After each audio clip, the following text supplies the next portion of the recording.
রাসূলুল্লাহ সাল্লাল্লাহু আলাইহি সাল্লামের ভালোবাসা যদি কেউ, মহব্বত যদি কেউ বাড়াইতে চায়, আমার খুলনার হযরত, বাংলাদেশের একজন শ্রেষ্ঠ বুজুর্গ আরিফ বিল্লাহ হযরত মাওলানা মুফতি নুরুল আমিন সাহেব হযরত দামাত বারাকাতুহুম বলেন, নবীর ভালোবাসা যদি কেউ বাড়াইতে চায় তাকে 5টি আমল করতে হবে। কয়টা আমল? আবার বলেন, কয়টা আমল? 1 নাম্বার, প্রত্যেক সোমবারে রোজা রাখা। কোন কি কইছি? একেবারে আল্লাহর কসম এই মসজিদের মিম্বরে বসে বললাম, আপনার পৃথিবীর যেই কোন লাইনের আলেম আপনি জিজ্ঞাসা করে দেখেন, নবীজি সারা জীবন সোমবারে রোজা রাখছেন কিনা, আজকে জিগান। যদি কোন আলেম বলে রাখে নাই, তো আমার বিচার হইব কোম্পানিগঞ্জ বাজারের স্ট্যান্ডে, তাহলে আমার বিচার হবে। এখন বললাম, এই যে রেকর্ড করা আছে এই কথা, এই যে ক্যামেরাতে, আমার বিচার হবে। আপনারা যেই বিচার আমি মাইনা নেব। রাসূলুল্লাহ সাল্লাল্লাহু আলাইহি সাল্লাম প্রত্যেক সোমবারে রোজা রাখতেন। নবীজিকে জিজ্ঞেস করছে, ইয়া রাসূলুল্লাহ সাল্লাল্লাহু আলাইহি ওয়াসাল্লাম, আপনি সোমবারে রোজা রাখেন কেন? সাহাবীরা জিজ্ঞাসে, নবীজি বললেন 2 কারণে। কয় কারণে? 1, সোমবারে আমি মিলাদুন নবী পালন করি। হ্যাঁ, না এটাই 1 নম্বরে, এটাই। সোমবারে আমি কি পালন করি? মিলাদুন নবী পালন করি। আর সোমবারে আমার উপরে কোরআন নাযিল হয়েছে। এই দুটো। প্রত্যেক সোমবারে আমি মিলাদুন নবী পালন করি আর প্রত্যেক সোমবারে রোজা রাখি। দ্বিতীয় কারণ, আমার উপরে কোরআন নাযিল হয়েছে। ফীহি বুলিতু ওয়া ফীহি উনজিলা আলাইয়া। নবীজি বলছে, সোমবারে আমি জন্মগ্রহণ করেছি, যে জন্য এই জন্মগ্রহণ করার কারণে আমার মিলাদ সোমবারে, আমার জন্ম সোমবারে, এই জন্য আমি সোমবারে রোজা রাখি এবং সোমবারে আমার উপরে কোরআন নাজিল হয়েছে, এই জন্য আমি সোমবারে রোজা রাখি। রাসূল সাল্লাল্লাহু আলাইহি সাল্লাম আজীবন নিজের মিলাদ পালন করছেন প্রত্যেক সোমবার। বছরে 1 দিন না, বছরে 1 মাস না, প্রতি বছর 52 সপ্তাহ মিলাদুন নবী পালন করছেন। প্রত্যেক সোমবারে রোজা রাইখা নবী একে তো পালন করছেন প্রতি সোমবারে 52 সপ্তাহ, দ্বিতীয়ত হইল না খাইয়া তিনি নিজের মিলাদ পালন করছেন না খেয়ে, আর আমনে পালন করছেন খাইয়া। আচ্ছা, খাইতে থাকেন, আমরাও চলতে থাকি, ফায়সালা হবে ইনশাআল্লাহ হাসরের ময়দানে। সেখানে নবীর সামনে আমরাও দাঁড়াইবেন, আমিও দাঁড়াবো ইনশাআল্লাহ। একসাথে দাঁড়াবো দুজন, মনে রাখি। একসাথে কথা হবে, জিগামু আমিও, জিগাবেন আপনিও, যে হে আল্লাহর রাসূল, সোমবারে আমনে আপনার মিলাদের কারণে রোজা রাইখা পালন করলেন আর আপনার উম্মতের জন্য খাইয়া পালন করার অনুমতি দিলেন। এটাই কি আপনার উদ্দেশ্য ছিল কিনা? আপনি এখন ক্লিয়ার করেন, বলেন। প্রত্যেক সোমবারে কি রাখা বলেন না? রোজা। আলহামদুলিল্লাহ, আল্লাহর দয়া শুকরের জন্য বলি, আমি এই সোমবারেও রোজা রাখছি, গত সোমবারেও রোজা রাখছি, আগের সোমবারেও রোজা রাখছি। আমার শায়েখ আল্লামা মুফতি মুশতাকুন নবী সাহেব সারা বছর সোমবারে রোজা রাখে। আমার খুলনার শায়েখ আল্লামা মুফতি নুরুল আমিন সাহেব, আমি নিজ চোখে দেখছি সারা বছর তিনি সোমবারে রোজা রাখে। আমার মাদ্রাসার উস্তাদরা সারা বছর সোমবারে রোজা রাখে। আপনি এখন গিয়ে জিজ্ঞাসা আছেন ময়নামতি সাহেবের বাজার, গরু বাজারের পশ্চিমে বড় ছাত্ররা রোজা রাখে। তাহলে 1 নাম্বার, রাসূলের ভালোবাসা বৃদ্ধি হবে কি করিলে? কি বারে? আজকের থেকে নিয়ত করেন, বলেন ইনশাআল্লাহ। হিম্মত করে বলেন ইনশাআল্লাহ। ভালোবাসবেন অনুসরণের মাধ্যমে। 2 নাম্বার, সকালবেলা ঘুম থেকে উঠে রাত্রিবেলা ঘুমানো পর্যন্ত জীবন চলার পথে আমরা যখন যা করি সেই জায়গায় আমাদের নবী সাল্লাল্লাহু আলাইহি সাল্লামের শেখানো দোয়া আছে, আছে কিনা কোন? ঘুম থেকে উঠে নবীজির শেখানো কোনো দোয়া আসেনি? আলহামদুলিল্লাহিল্লাযী আহইয়ানা বা'দা মা আমাতানা ওয়া ইলাইহিন নুশুর। ঘুম যাওয়ার সময় দোয়া কি? আল্লাহুম্মা বিসমিকা আমুতু ওয়া আহয়া। খানার আগে কোনো দোয়া আসেনি? আছে। খানার পরে দোয়া আসেনি? হ্যাঁ, আলহামদুলিল্লাহিল্লাযী আত'আমানা ওয়া সাকানা ওয়া জাআলানা মিনাল মুসলিমিন। ঘুম যাওয়ার আগে, ঘুম যাওয়ার পরে, টয়লেট বাথরুমে ঢুকবার আগে, টয়লেট বাথরুম থেকে বের হওয়ার আগে, মসজিদে ঢুকবার আগে, মসজিদ থেকে ঢুকবার পরে, বের হওয়ার পরে, বাজারে ঢুকবার আগে, বাজারে ঢুকবার পরে, উপরের দিকে উঠতে, নিচের দিকে নামতে, সমতল জায়গায় চলতে, কাপড় নতুন পরতে, আয়না দেখলে মনে করেন এরকম কদম কদম আল্লাহর কসম নবীর শেখানো কি আছে? দোয়া আছে। যে ব্যক্তি এই দোয়াগুলো মুখস্থ করে নিয়মিত পড়তে থাকে, আল্লাহর রসুলের ভালোবাসা মহব্বত তীব্র গতিতে তার বাড়তে থাকে। এলো 2 নম্বর। 3 নম্বর, জীবনের সব কাজ নবীজির সুন্নত মোতাবেক যে করতে থাকে, রসুলের ভালোবাসা তার বাড়তে থাকে, বাড়তে থাকে। পাকিস্তানের বিশ্ববিখ্যাত বুজুর্গ হযরত মাওলানা ডাক্তার আব্দুল হাই আরিফি রহমতুল্লাহ আলাইহি তিনি বলছেন, আপনি যখন আপনার কোলের বাচ্চাটাকেই কোলে নিবেন, তখন 1 সেকেন্ড, 1টা সেকেন্ড, 2টা সেকেন্ড একটু শুধু চিন্তা করবেন যে কোলের বাচ্চাটাকে এখন আমি আদর করব, চুমা দেব, বুকে জড়ায়া ধরবো। শুধু আগে নিয়ত করবেন, আমার রসুল সাল্লাল্লাহু আলাইহি ওয়াসাল্লামও তার বাচ্চাদেরকে আদর করতেন, বুকে জড়ায় ধরতেন। হাসান হুসাইনকে কত না আদর করতেন, করতেন কিনা? আমার নবী বাচ্চাদেরকে আদর করতেন, এজন্য আমি আদর করছি। আল্লাহর রসুলের এই কথাটা মনে করলে আল্লাহর কসম, আপনার বাচ্চাকে যে আদর করলেন এটা পুরাটা সুন্নতের সওয়াব ইবাদত হিসাবে আমলনামায় উঠতে থাকে। সহজ হিসাব। সব কাজ নবীর তরিকায় করা, নবীর তরিকায়, নবীর তরিকায় সুন্নাত মোতাবেক আমল করা। যে করবে রাসূলুল্লাহ সাল্লাল্লাহু আলাইহি সাল্লামের ভালোবাসা তার বাড়তে থাকে।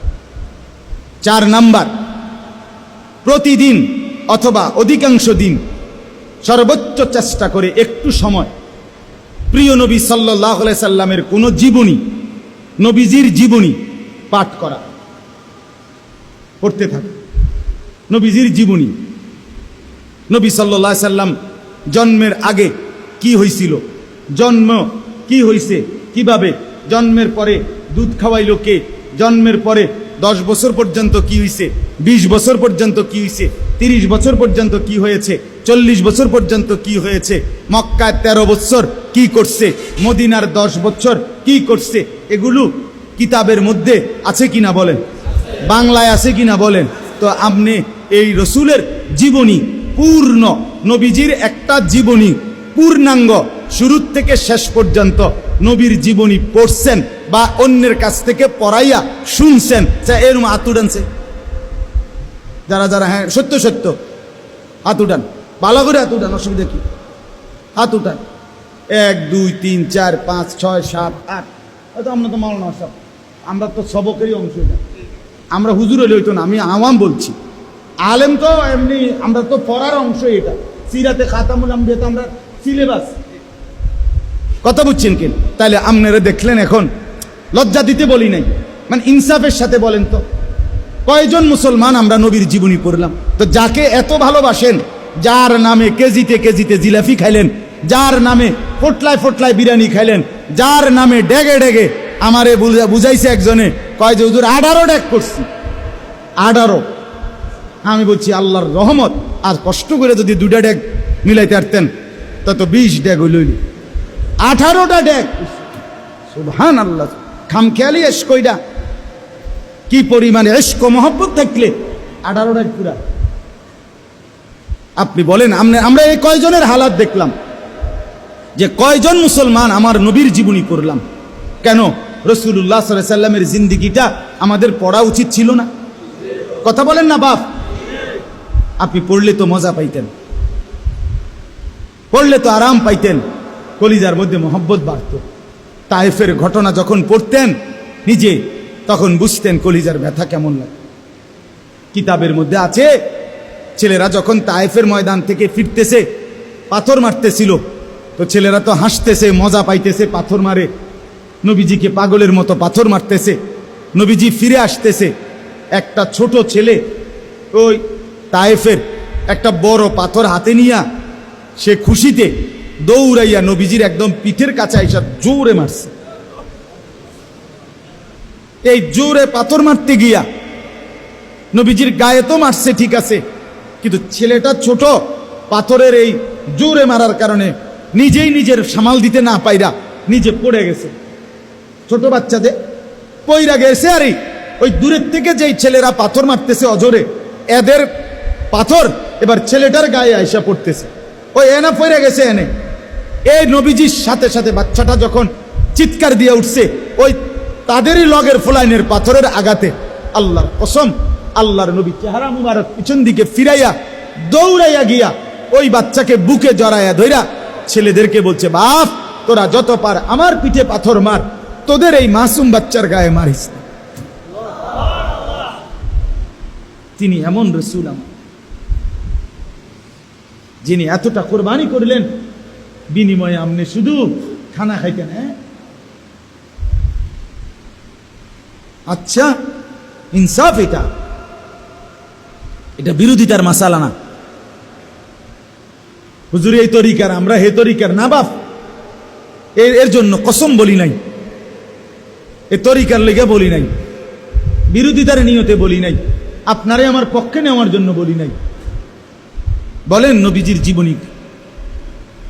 হযরত মাওলানা তারেক জামিল সাহেব বলেন, তায়েফে যখন ছেলেরা অঝরে পাথর মারছে, নবীজির পবিত্র দেহ থেকে লাল রক্ত যখন পড়ছে, তো 7 আসমানের ফেরেশতারা চিৎকার করে কাঁইদা উঠছে, কেঁদে উঠছে আল্লাহর কাছে, আল্লাহ এটা তো আপনার বন্ধু, হচ্ছেটা কি মাওলা? আপনার বন্ধুকে রক্তে জর্জরিত করছে, আপনি সইতেছেন কেমনে? আপনি দেখছেন কেমনে মাওলা? রব্বুল আলামিন ফেরেশতাদেরকে বলছেন, ফেরেশতারা আমি পৃথিবীবাসীকে, আমার বান্দাদেরকে সবক দিলাম দ্বীনের জন্য, ইসলামের জন্য, কোরআনের জন্য।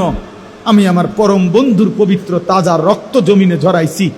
অতএব আমার বান্দারা যেন মনে রাখে, দ্বীন সবচেয়ে বড় আমার কাছে, ইসলাম সবচেয়ে বড় আমার কাছে। আমার বন্ধুর রক্ত দেখে যেন ইসলাম না ছাড়ে, দ্বীন না ছাড়ে। কি ভাইয়া, ছেলেরা বলো বাপ, কার মতো সাজলা, কার মতো জীবনটা গঠন করলা? কেন নামাজ পড়ো না বাপ? কেন নামাজ পড়ো না? কেন পড়ো না বাপ? আল্লাহর সাথে দুশ্মনী কি? 23 বছরে নবী সাল্লাল্লাহু আলাইহি সাল্লাম তায়েফে পাথরের আঘাত সইলেন, উহুদের ময়দানে দান দান শহীদ করলেন, পেটের মধ্যে ক্ষুধার কষ্টে পাথর বাঁধলেন। আজ বিনিময় তোমার একটা বার নামাজ পড়তেও কদ্দুর মন চায় না, তুমি কেমনে দাঁড়াইবা বাপ? বলো ছেলেরা, বলো ভাব, নবী সাল্লাল্লাহু আলাইহি সাল্লামের সামনে কেমনে দাঁড়াইবা? উম্মত হিসাবে কেমনে পরিচয় দিবা? কেমনে? আপনাদের যাদের ছেলে মেয়ে নামাজ পড়ে না, তাদেরকে বলেন যে নাফরমান সন্তান, তোকে নিয়ে আমি আমার রসুলের সামনে কেমনে দাঁড়াবো? কেমনে পরিচয় দেব? সুপারিশ কেমনে চাইব? জরুরত পূরণ করতেছেন সন্তানে, বউ বাচ্চার লাগে জীবন শেষ করতেছেন। আমি তো প্রতিদিন বলি, 70 বছর টানা উপার্জন করার পরেও আল্লাহর কসম, যেদিন আপনি মরবেন, যেদিন আপনার লাশ খাটিয়ার মধ্যে উঠাবে, সেদিনও আপনার ঘরে প্রয়োজনীয় কিনার মতো জিনিস বাকি অনেক কিছু থেকে যাবে। সেদিনও হয়তো নুন নাই, সেদিনও হয়তো কাঁচামরিচ নাই, সেদিনও হয়তো লবণ নাই, এরকমই হবে। দুনিয়া কোনো দিন কেউ প্রয়োজন শেষ করে যাইতে পারে না। দুনিয়া এক রাক্ষসের নাম, যে রাক্ষস তৃপ্ত হয় না। দুনিয়া ছোট কম্বলের মতো, যে কম্বল পায়ের দিক ঢাকলে মাথার দিক খুলে যায়, মাথার দিক ঢাকলে পায়ের দিক খুলে যায়। কয়টা হলো কনসায়? 4টা। নবীর ভালোবাসা বৃদ্ধির আমল কয়টা বললাম? 1 নাম্বার কি কন্ত? সবাই বলছেন না? 2 নাম্বার মাসনুন দোয়া পড়া। মাসনুন দোয়া কয় এগুলার, মানে যখন যেই কাজে নবীজির কি দোয়া। 3 নাম্বার সব কাজ সুন্নত মোতাবেক করা। না না, মাথা লাইল হইতো না, মুখে কইতেইব। বলেন সব কাজ সুন্নাত মোতাবেক করা। 4 নাম্বার, নবীজির জীবনী নিয়মিত পাঠ করা। বইটা দাও, ছোট্ট বইটা দাও, আনো এদিকে আনো, দুটোটাই দাও।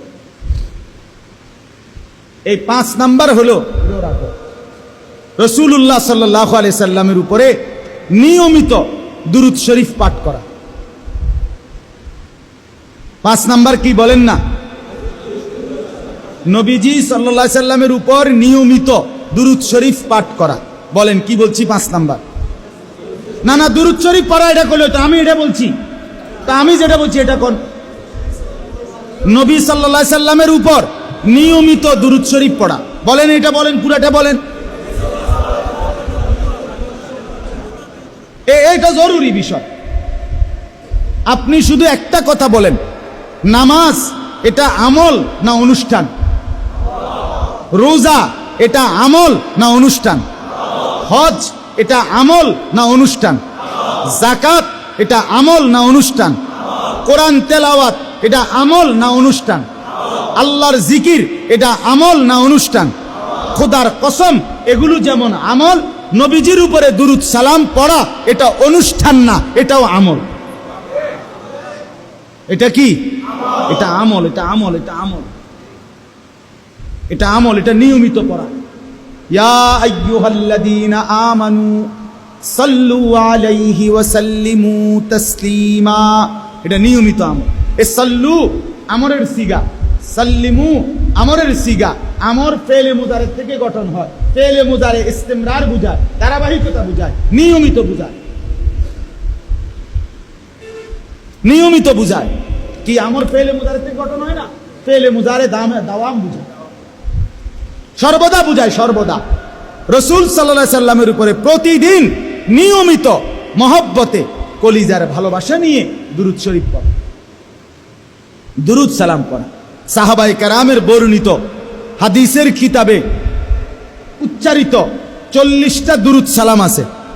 সরাসরি সাহাবীদের বর্ণনা, সরাসরি হাদিসের কিতাবে।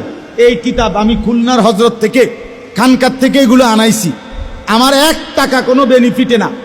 বিশ্বাস করেন, আমি আজকে প্রায় 2 সপ্তাহ ধরে মুসলমানদের জন্য এগুলো আমার গাড়িতে বিক্রি করি।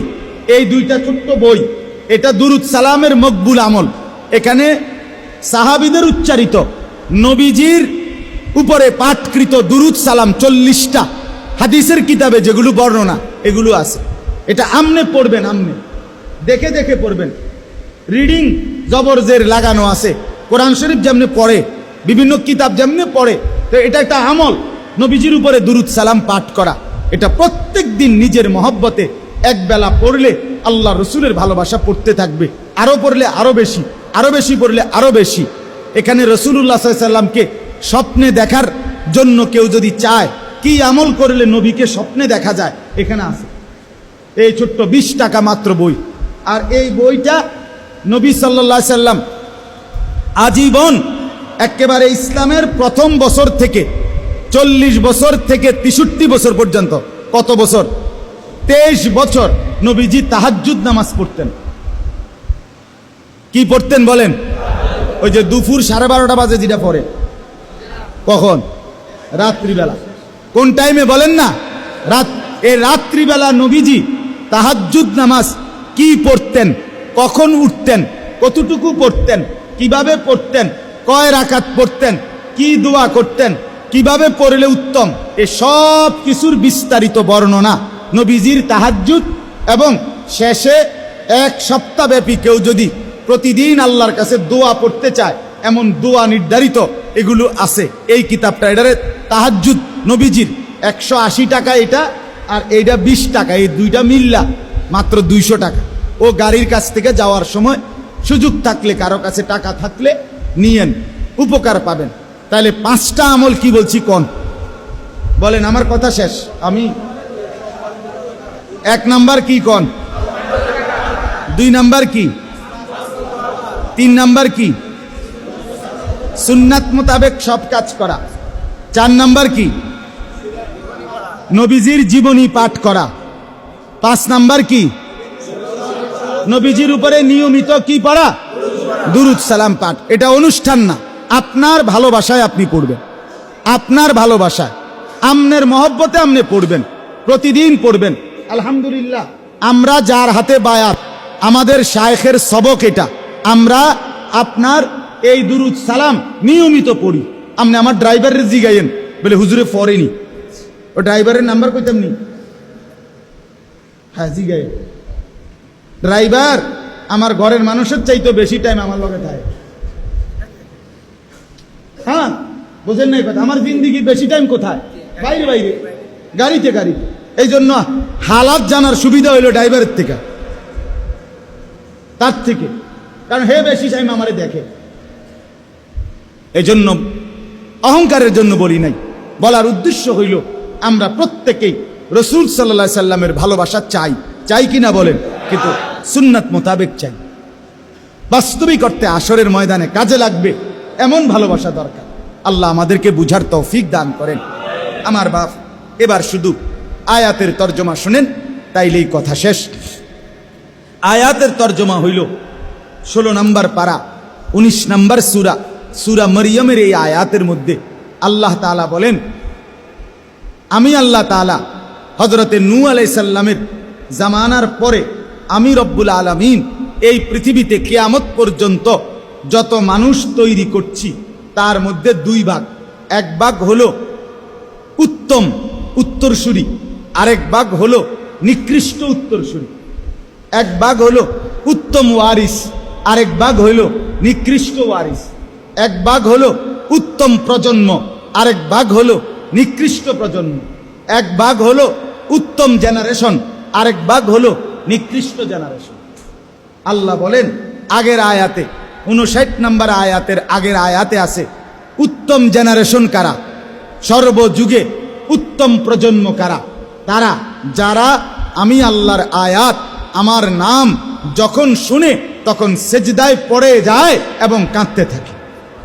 অর্থাৎ গোলামির সেজদা যার কপালে আছে, আমার গোলামির সেজদা যার কপালে আছে, নামাজের এহতেমাম গুরুত্ব যার মধ্যে আছে, আল্লাহ কোরআনে বলেন সে সার্থক উত্তরসূরি, সে সার্থক জেনারেশন। আর এরপরে আল্লাহ বলেন ফাখালাফা মিন বাদিহিম খালফুন, এরপরে আসবে প্রত্যেক যুগে নিকৃষ্ট উত্তরসূরি। কারা? আল্লাহ বলেন 2টা পরিচয় যাদের। এক, আদাউস সালাতা, যারা প্রতিনিয়ত নামাজ নষ্ট করে, তারা নিকৃষ্ট প্রজন্ম, নিকৃষ্ট উত্তরসূরি, নিকৃষ্ট জেনারেশন, নিকৃষ্ট ওয়ারিস। কি নষ্ট করে? আরে বলেন না, কি নষ্ট করে? হ্যাঁ, মুসলমান পরিষ্কার করে। যার ফুত নামাজ পড়ে না, আপনি এটা কি বংশধর রেখে যাইতে আছেন আপনি বুঝছেন। যার মেয়ে নামাজ পড়ে না, আপনি কি ফ্যামিলি রেখে যাইতে আছেন আপনি মনে রাখেন কোরআনের আয়াত। সোজা হিসাব, এটা নিকৃষ্ট। আল্লাহ কোরআনে বলছে এটা মন্দ উত্তরসূরি, এটা নিকৃষ্ট উত্তরসূরি। আদাউস সালাত, 1 নাম্বার যে নামাজ নষ্ট করে। 2 নাম্বার ওয়াত্তাবাউশ শাহওয়াত, যে সব কাজে নিজের মনের চাহিদা, নিজের খেয়াল খুশির অনুসরণ করে। আমার মনে যা চায়, আমার মনে যা চায়।